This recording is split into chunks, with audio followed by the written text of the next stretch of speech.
వచ్చిన రోజు నుంచే ఈ ప్రభుత్వం, ఇప్పుడున్న చంద్రబాబు నాయుడు గారి ప్రభుత్వం వచ్చిన రోజు నుంచి అంటే 2024 ఇంకా రాకముందే, ఎన్నికలు రాకముందే మొదలుపోయి ఎన్నికల కమిషన్ ఆధ్వర్యంలో నడుస్తున్నప్పుడే దాదాపు వాళ్ళ చేతిలో అధికారం వచ్చినంతగా విచ్చలవిడిగా బిహేవ్ చేసినారు. తర్వాత ఎన్నికల పోలింగ్ డే జరిగినప్పటి నుంచి అందరూ చూశారు. హింసాకాండ కానీ, అరాచకం కానీ, పోలీసులు నిస్తేజంగా ఉండిపోవడం, వ్యవస్థ మొత్తం ఇదంతా చరిత్ర, రీసెంట్ చరిత్ర అందరికి తెలిసిందే. ఇంకా అక్కడి నుంచి 12వ తేదీ ప్రమాణ స్వీకారం జరిగిన దగ్గర నుంచి ఇంకా అక్కడి నుంచి జరిగిన మోసం, అదే ఒక పెద్ద రికార్డు, పెద్ద చరిత్ర. అక్కడి నుంచి జరిగిన మోసం, అక్కడి నుంచి జరిగిన దగ, అక్కడ తర్వాత మొదలైన దోపిడీ, ఇవన్నీ రికార్డులే. బహుశా చంద్రబాబు నాయుడు గారు అంతకుముందు తన పాలనతో పోలిస్తే ఒక ఎంతవరకు దిగజారగలరో చూపే దాంట్లో ఇది అదా పాతాళం అంటాం కదా, అక్కడికి పోయినట్టున్నారు. మామూలుగా అధికారం లేకొచ్చాక ఎంత ఎత్తుకు ఎదగలము ప్రజల దృష్టిలో కానీ, ప్రజల గుండెల్లో కానీ అని చూడాల్సిన అది ఎవరైనా రాజకీయాల్లోకి వచ్చిన వాళ్ళైనా, ప్రజలకు సేవ చేయాలనుకున్నా, పబ్లిక్ లైఫ్లో ఉండాలన్నా కోరుకునేది. ఈయనది రివర్స్. గతంలో ఆయన వాళ్ళ మామను దించి 95లో అధికారంలోకి వచ్చి అక్రమంగా అధికారంలోకి వచ్చి కబ్జా చేసిన రోజుతో పోలిస్తే అది కూడా లెక్కలేక వేసుకుంటే 1, 2, 3 ఇది 4వ టర్మ్. అప్పుడు 4 ఏళ్ళు వేసుకుంటే ఇప్పుడు ఇది మిగిలిన 10 ఏళ్ళు పూర్తున్నాడు, 14. ఇప్పుడు ఇంకో టర్మ్, ఇది లాస్ట్ టర్మ్, ఇది మొదలైంది. లాస్ట్ టర్మ్ ఎందుకంటున్నట్టే ఆయన ఏజ్ రీత్యా కష్టం కావచ్చు అనే ఉద్దేశంతో. లేదు 100 ఏళ్ళు 100 ఏళ్ళు ఉన్ని యాక్టివ్గా ఉంటాయంటే ఉంటారేమో, ఇంకా రాజకీయాల్లో తెలియదు. యాజ్ ఆఫ్ నవ్ అయితే ఇది లాస్ట్ టర్మ్ అని అనుకుంటున్నాం. ఇప్పటికి వచ్చేసరికి బహుశా ఇంతకుముందు ఏమన్నా తప్పులు చేసింటే కరెక్ట్ చేసుకోనో, దాని నుంచి ఇంకొంచెం మేలైన దీనికి రావడానికో ప్రయత్నం చేయాల్సింది. ఎవరైనా ప్రయత్నం చేస్తారు.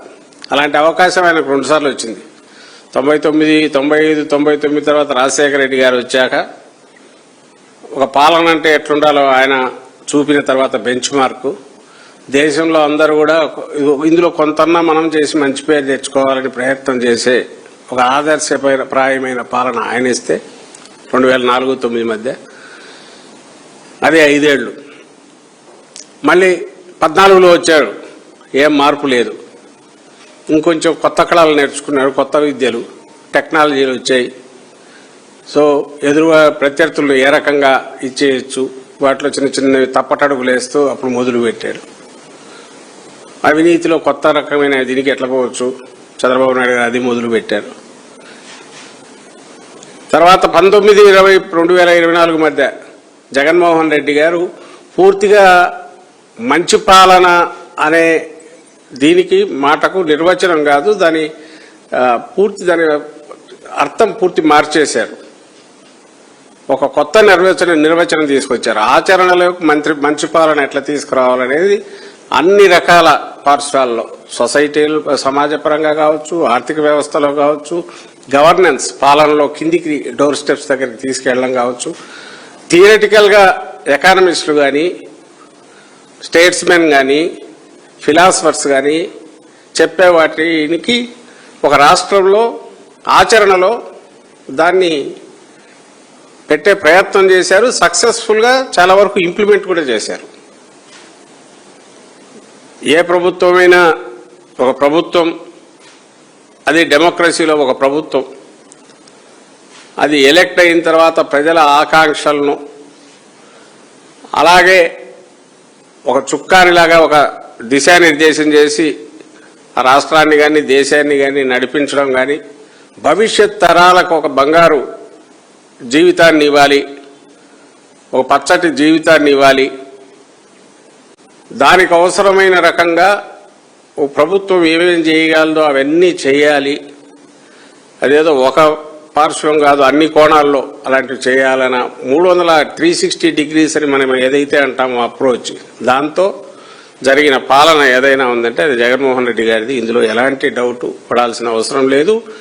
అది దేశం గుర్తించింది, అంతర్జాతీయంగా కూడా తెలిసిన విన్నవాళ్ళు, చూసిన వాళ్ళు, తెలిసిన వాళ్ళంతా ఎస్ ఇది కరెక్ట్, ఇది ఇలాగ చేస్తేనే మనం మంచి పాలన ఇచ్చిన వాళ్ళు అవుతాం అనే రికార్డు జగన్మోహన్ రెడ్డి గారు క్రియేట్ చేశారు.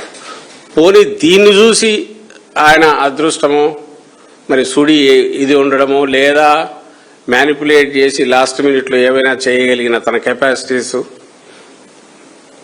టెక్నాలజీ పెరిగి వచ్చిన మెషిన్లు, ఈవీఎంల వీటి మేనేజ్మెంటా, ఏ కారణాలో తెలియదు కానీ అన్ని శక్తులను ఏకం చేసుకోగలిగాడు. తనకున్న మిగిలిన ఎప్పుడు ఊతకర్రల మీద నిలబడే నడుస్తారు కాబట్టి గట్టి ఊతకర్రలను ఏర్పాటు చేసుకోగలిగాడు చంద్రబాబు నాయుడు గారు. మళ్ళీ 24లో అధికారంలోకి వచ్చారు. బ్రహ్మాండమైన థంపింగ్ మెజారిటీతో ఇప్పుడు వచ్చాడు, నడుస్తుంది, బాగానే ఉంది. ఎవరైనా ఆశించేది ఫస్ట్ టైం ఒకసారి సీఎం కాగానే జగన్మోహన్ రెడ్డి గారు ఇంత చేసినప్పుడు ఇంత అనుభవం ఉన్న నేను కొంచెం బెటర్ చేసే ప్రయత్నం చేద్దాము అని, అందులోనూ చరమ దశలో ఉన్న, ఆఖరి దశలో ఉన్న, సరే జరిగింది ఏదో జరిగింది, రికార్డు కొంచెం సరి చేసుకుందాం, భవిష్యత్ తరాలు చూస్తే పర్లేదు, ఈయన లాస్ట్లో అవసాన దశలోకి వచ్చాక కొంత మార్పు వచ్చింది అని అనుకోవడానికి ఒక అవకాశం ఆయనకు వచ్చింది. అయినా సరే అదేం లేదు. పైగా అంతకుముందు చేసినది ఏదైతే ఉన్నాడో, మనం ఇంతకుముందు నేను చెప్పిన మోసం కానీ, దగా కానీ, దోపిడీ కానీ, ఈ ఇంకా విధ్వంసం కానీ, వినాశనం కానీ, ఈ వర్గం ఆ వర్గం లేకుండా ఈవెన్ తన వర్గం వాళ్ళను కూడా పీచి పిప్పి చేసి ఏ రకంగా చేయొచ్చు అనే దాంట్లో అన్ని రికార్డులను దాటాడు. అది 2 ఏళ్లలోనే.